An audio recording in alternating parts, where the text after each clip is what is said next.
re, me, mi, fa, se, sol, le, la, te, ti, do, and that's in the book. Okay, does that make sense? So you can actually sing through these chromatic scales. Does that make sense? Oh, it does make sense. Okay, I mean, speak out if I say something that doesn't sound right. So what you're doing is you have a syllable for every step in the chromatic scale. Okay, so moving from one note to another, okay, is called a half step. Mm-hmm. So you can go half step sharp, Mm-hmm. or you can go from anywhere half step flat. Okay, Mm-hmm. go two notes. It's called a whole step. Okay, so I go from re to mi. I skipped a note in between. That's a whole step. If I go from sol to fa, it's a whole step. Make sense? Yep. Okay. That's just a naming convention. In sargam, this system here, sa re ga ma pa da ni sa.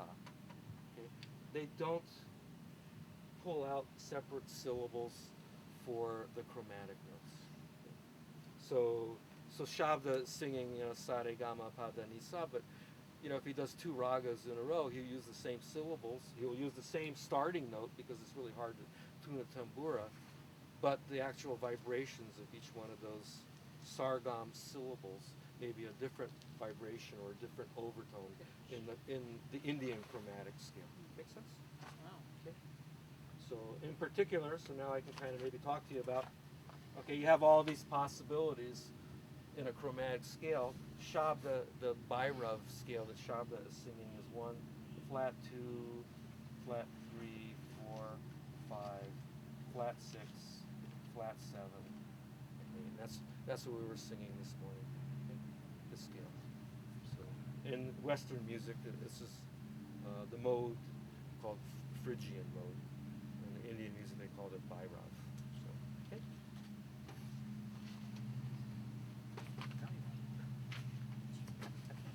And the last time I taught this class, I had a big, huge, giant chalkboard. It was really great because I could write in a corner, leave it.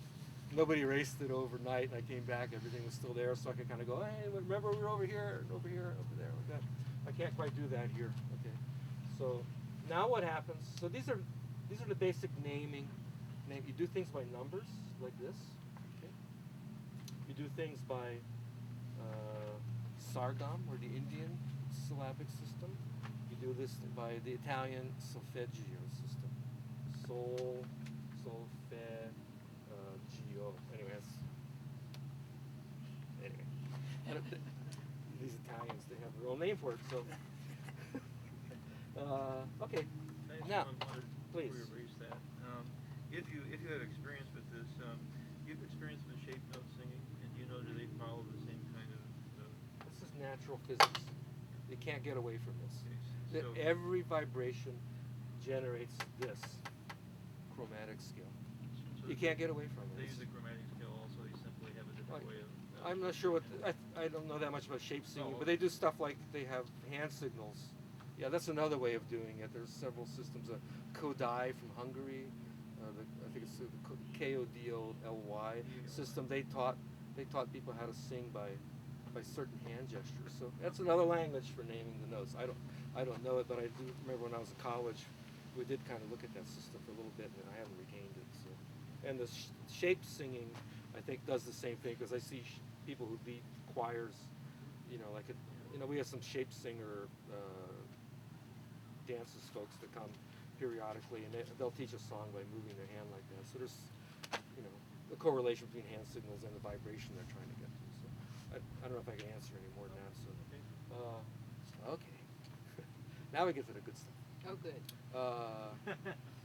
I said that all over the whole world that people have decided that a vibration of 440 cycles per second, people are going to call the letter A. Okay? They're going to name it A. Okay? Except for the Japanese. They do 442. I don't know why. Nobody knows why. They like things a little brighter. It's hard to even notice the two cents. You know, it's called each step is called a cent. You know, this last number. It's pretty much in the center of the human range for how far up we can go, how far down we can go. I think Shabda this morning said humans can go 3.5 octaves. I actually didn't know that I could do way down there until this morning. I usually go to Pa, the fifth note in the scale, Pa. We went all the way down here. You know, that was a good. You know, What note were we on? We're on A? so Pa's usually where the guys can go to about Pa. You know, these numbers just keep repeating. You know, you get to 8, it becomes the new 1. 2, 3, 4, 5, 6, 7, 8. Down here. Do you know what note we were on? Were we on a low A? No, I think we were on a C, C? low C. Low C? Yeah. Usually, so the reason we use capos in the dances music or in Sufi music, this for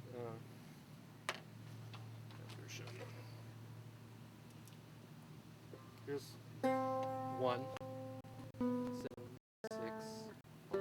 So that's also a 1. That's just an 8. Starts the numbers start again. 1, 7, 6, 5.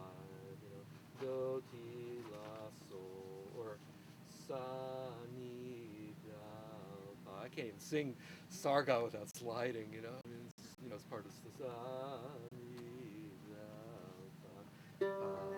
That's getting to be a low note for most men in the dances. So we got some melody that's kind of gonna hang out in this range. Then you would move the pitch up a little higher. And then the other consideration that you have is how high the melody is going to go. Because women have an upper range that they can do. They also have a lower range that they can do. And so you make these kind of considerations for singing in the dances. And we move the capo. Usually it's C is a center vibrational pitch. D is a center vibrational pitch. We're usually somewhere around that area, kind of like in the middle of this guitar.